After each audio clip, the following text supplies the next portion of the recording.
Good afternoon, I'm Natalie Kontoulis. I'm the Press Officer for the European Parliament's Press Service. Welcome to this press conference on the new rules to close the gender pay gap, known as the Pay Transparency Directive. Interpretation is available in English, French and Dutch. Today we will hear from lead MEP on this file for the Women's Rights and Gender Equality Committee, Samira RAFAELA, lead MEP for the Employment and Social Affairs Committee, Marie PETER-HANSEN, Chair of the Employment and Social Affairs Committee, Dragoş PÜSLARU, and Chair for the Women's Rights and Gender Equality Committee, Robert BIEDRO. I will hand over to them now, and after they have spoken, we will take questions from journalists on the floor and online. So please, Mrs. RAFAELA, you have the floor. Thank you very much, and thank you all for being here. It's a historical day. I am proud to stand here together with my co-negotiator and rapporteur, Kira. We came a long way, and it was a struggle, I can say. But the first thing we said to each other was, we are going to make it quick. We have no time to lose, because we want women to build their own future, to buy their own house, to do their own financial investments, and to become independent. So it should have been solved yesterday. Women in general do not have an easy life in this world. I think we all agree. And the norms we know now are built on men. We didn't sit at the table, also not when salaries were being discussed, also not when the right competences for management and leadership were determined.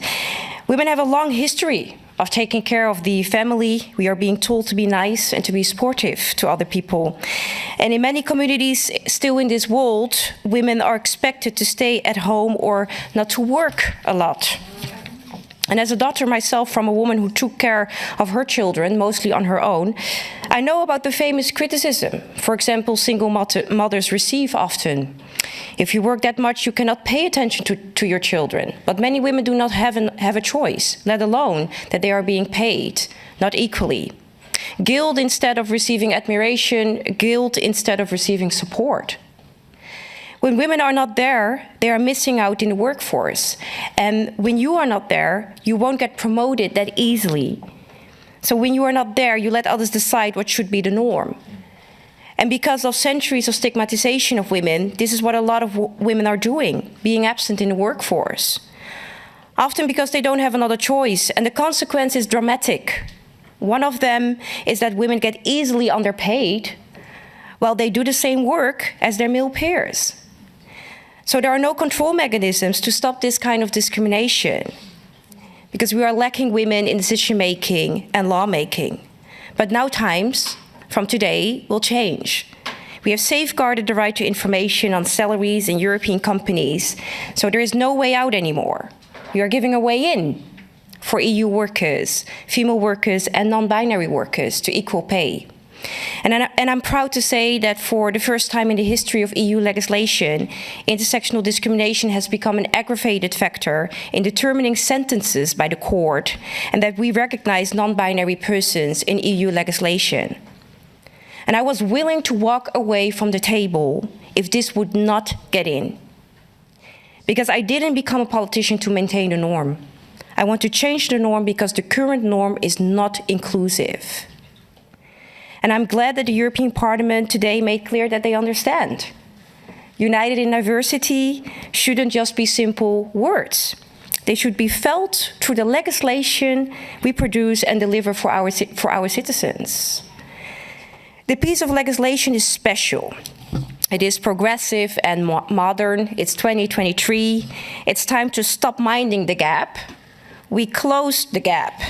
And this gap is about the unequal treatment of women in our society. This gap takes prosperous futures away from women. The gap is deep and nasty, and this gap needs to disappear.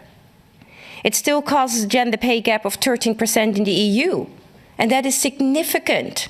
So today, we made a very first step to make sure that we have a lower number.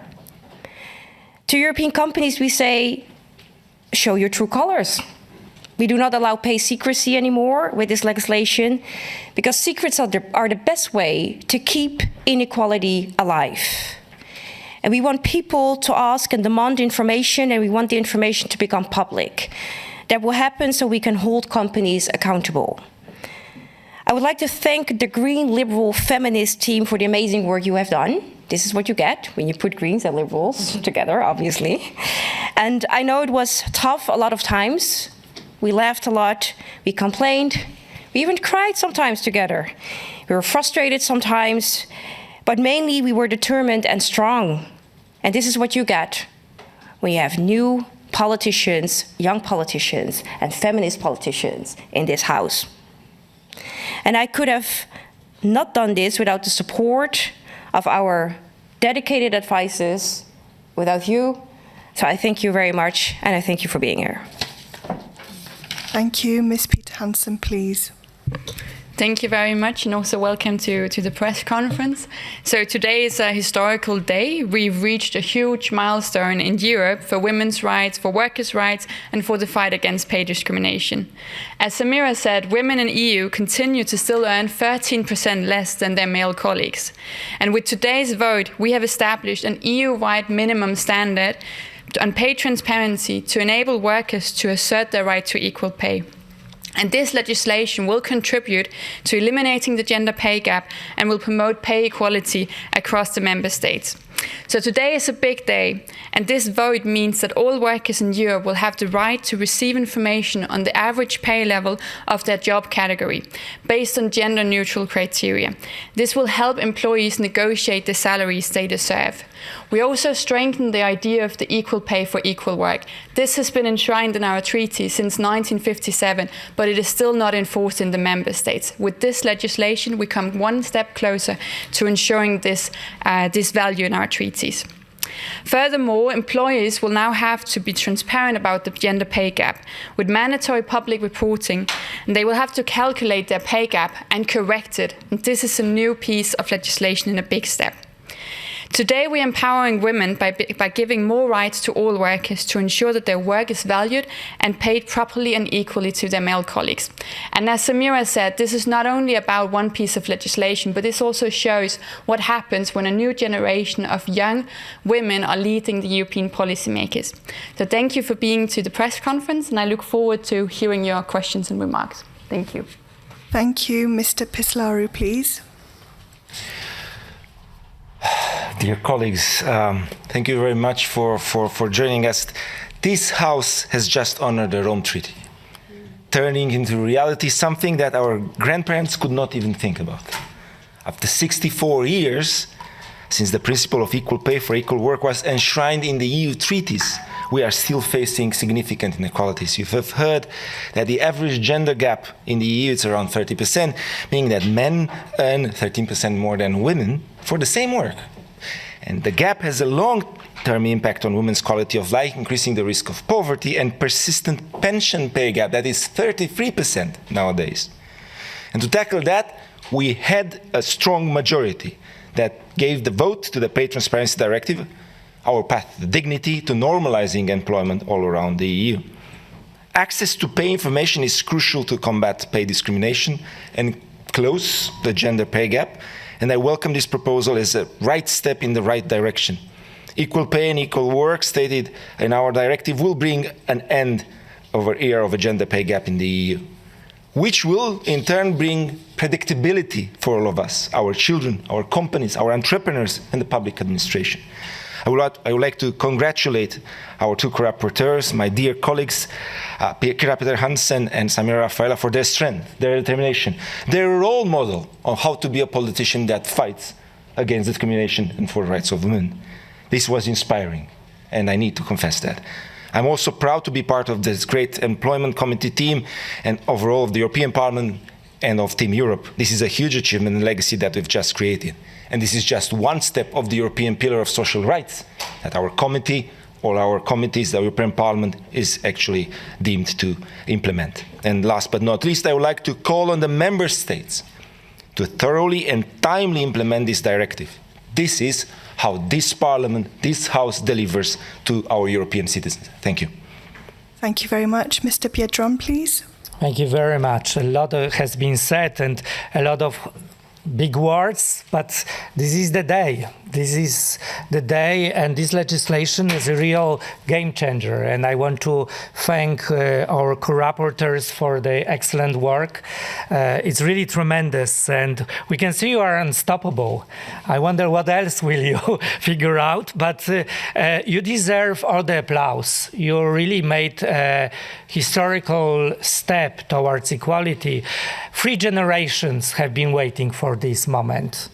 We were calling as this house for many years for this equality, and here we are today. And it's thanks to you, co-rapporteurs, and I want to thank you, colleagues, for doing that.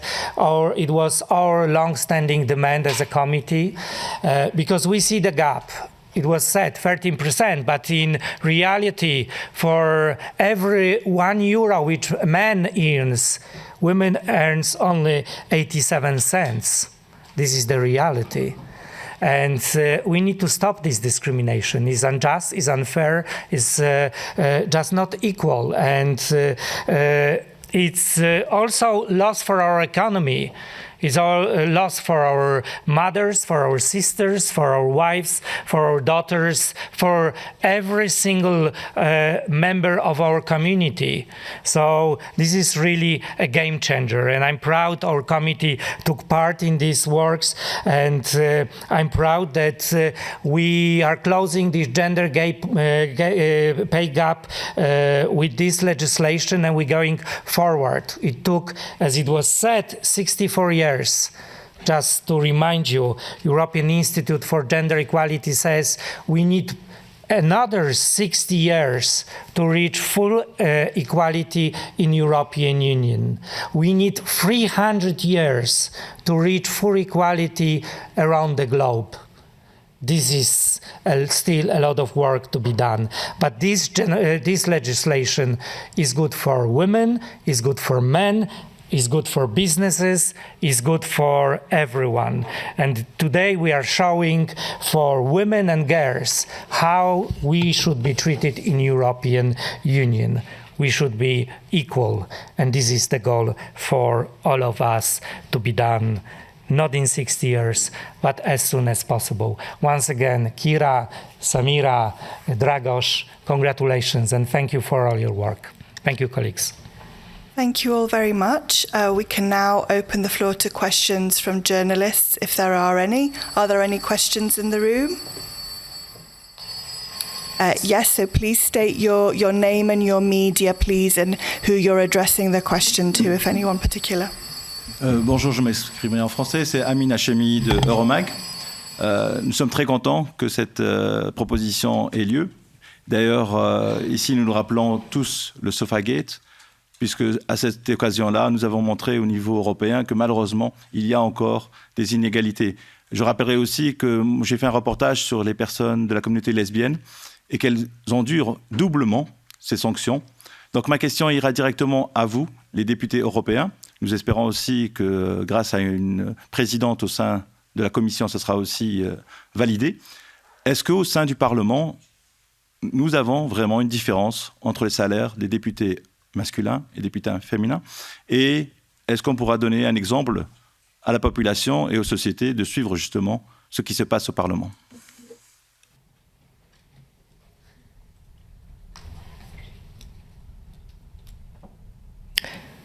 Yes, thank you very much. So if I understand your question correctly, you are asking also about the situation in the European Parliament here internally, right? And what the European Parliament will do after this. Am I understanding that correctly? Yes, right.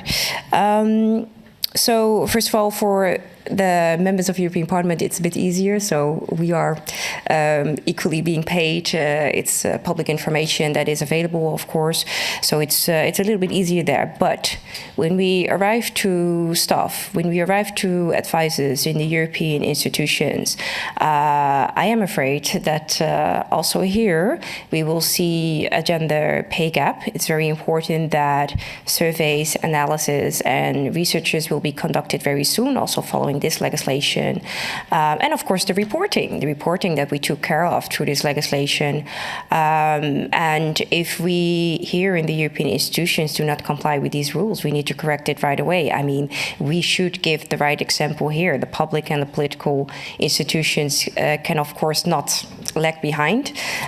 So I'm very sure also that President Metsola, she is well known with the details of today. She knows that the press conference is today, and she, of course, highly supports this legislation. She also supports the outcome, that she will definitely, of course, be sharp on what this needs to mean for the EU institutions, and we'll also follow up with her on that. Yeah.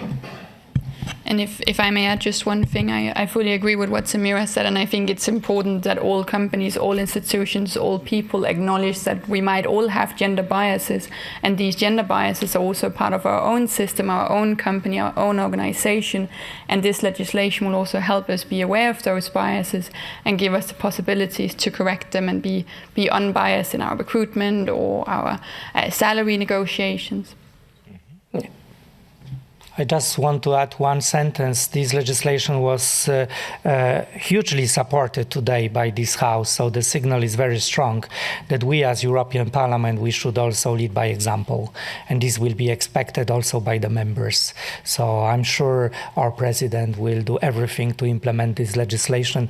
I just checked, she also supports this legislation, as always she does in these progressive files. So I'm sure we will lead by example on that. Thank you. Thank you. Any other questions? Yes, at the back, please state your name and media. My name is Wietse Vendergast. I have a question for Ms. Samira RAFAELA on behalf of the Association of European Journalists. For this legislation, who will actually enforce this legislation? So it's just very important now that the member states will take their time. They have a maximum of 3 years to make sure that this legislation is implemented. The companies, of course, need to be informed about this new legislation. We have monitoring bodies, equality bodies in place that will help supporting the enforcement, the implementation. We have, of course, the social partners, but also the trade unions available that will assist, mainly on the side of the employee. But it's definitely the responsibility of the member states now to make sure that this is being implemented in 3 years' time. Thank you very much. And if I may ask a follow-up question, could you tell us a little bit more about the 5% gender pay gap between the male and female? Yeah, so we have a 5% or more rule when this is being, analyzed, when this is being observed in a company with starting from 100 employees through the reporting, then a company or an organization needs to do a joint pay assessment. And this is, you can say, well, corrective measures. It needs to be a plan that exists out of these corrective measures to make sure that this 5% or more disappears. And we, of course, hope that we will not find a lot of these 5% statistics in companies, but it's evidence-based, it's well argumented why we uphold the 5% or more. And if this is being detected in an organization or a company, then they need to start right away with correcting it. If I may just add, for the first question that you asked in terms of enforcement, of course, the member states need to enforce the directive. That's why we appealed even today that they should immediately start implementing. They don't need to wait 3 years for that. No. But what is really important is to understand that given the fact that there were 64 years passing since 57, and then there was in March 2014, we did have a recommendation to do something about it.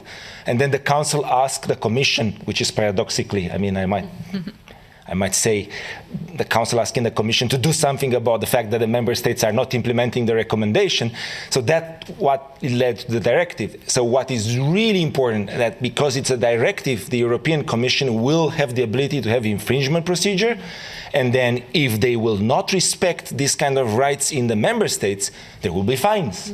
And you'll be the European Court of Justice. So that's actually the most important thing. The Member States will be required to do that, because right now it's becoming European legislation, thanks to these two wonderful ladies and the teams that we had in the Parliament. Thank you. Yeah, that's right. Thank you. Are there any other questions? No? Okay, thanks very much then. We can close this press conference. Thank you to you all. Thank you. Thank you.